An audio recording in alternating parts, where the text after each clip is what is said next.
ابھی ایک شادی ہوئی تھی وہ ماسٹر ٹائل والوں کی اور جلال سنز والوں کی. اس شادی پہ مولانا طارق جمیل صاحب گئے تھے. انہوں نے جا کے وہاں نکاح پڑھایا تھا اور بیان کیا تھا. اب اس پہ جو ایک کوئی اینکر ہے، اینکر، اس نے شروع کر دیا کہ جی یہ مولانا طارق بڑی مہنگی شادی ہوئی، 200 کروڑ روپے لگ گیا اس پہ، مولانا طارق جمیل نے 10 لاکھ روپے لیا نکاح پڑھانے کا ہی. اب جو کہ اینکروں کا مسئلہ یہ ہے کہ کچھ اینکروں میں سے کچھ اینکر لوگ ایسے ہیں، صحافی کچھ ایسے ہیں جن کا یہ یقین ہے کہ ہم نے نہ تو ہم نے مرنا ہے، اگر مر بھی گئے تو ہم نے کون سا اللہ کے سامنے جانا ہے. ہم مر گئے تو ہم امریکہ چلے جائیں گے، بس وہاں جا کر رہنے لگ جائیں گے کہ ہم نے کون سا اللہ کے سامنے پیش ہونا ہے، یہ جو مرضی کہو. ایک اینکر کا اللہ بھلا کرے وہ کہیں گیا ہے، وہ کہیں گیا، ہٹا ہی نہیں کہ 10 لاکھ روپے لیا، 10 لاکھ روپے لیا، 10 لاکھ روپے، نہ اس کو پتہ ہے. حالانکہ بہتان لگانا، کسی پہ بہتان لگانے کا گناہ پتہ چل جائے تو میرا خیال دنیا میں آدمی کبھی کسی کے بارے میں بات نہیں کرے گا. خیر وہ کہتا رہا.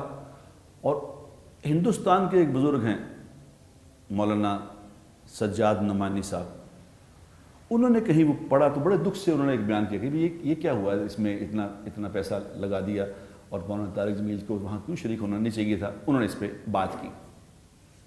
وہ بات مولانا طارق جمیل صاحب تک پہنچی تو مولانا طارق جمیل صاحب نے اس کا جواب دیا کہ مولانا آپ کو تو چاہیے تھا تحقیق کرتے.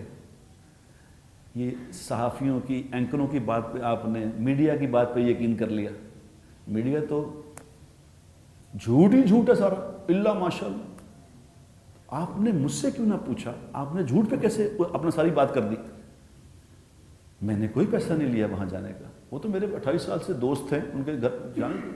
پھر میں بات کرنے گیا تھا، میں نے بات کی وہاں جا کے، مجھے تو کرنی ہے بات. یہ انہوں نے ایک وضاحتی بیان دی. اب جب وضاحتی بیان آیا تو میں نے مولانا سجاد نعمانی صاحب کا دوبارہ ان کا جواب سنا، جس سے میری نظر میں ان کی عزت اگر یہاں تھی نا تو آسمان پہ چلی گئی. انہوں نے فوراً جواب دیا کہ میں معافی چاہتا ہوں، مجھ سے غلطی ہو گئی، مجھے ایسا نہیں کرنا چاہیے. مانگی انہوں نے معافی.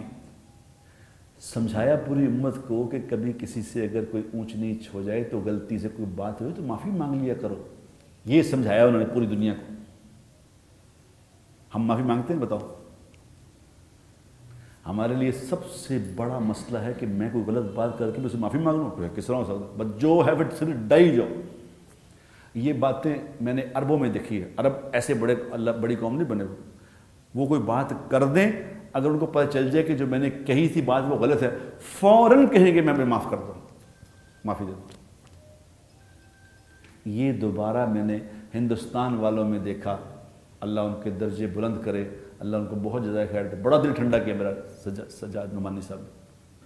وہ بڑے باپ کے بیٹے ہیں، مولانا منظور نعمانی صاحب رحمۃ اللہ تعالیٰ علیہ کی اولاد ہیں. وہ انہوں نے ثابت کیا کہ ہاں یہ ہوتا ہے خاندان، یہ ہوتا ہے خون. تو میرے لیے سبق ہے، آپ کے لیے بھی سبق ہے کہ غلطی ہو جاتی ہے انسان سے، بڑی بات نہیں. غلطی ہونا بڑی بات نہیں. ہو جائے تو کیا کیا کرو؟ معافی مانگو.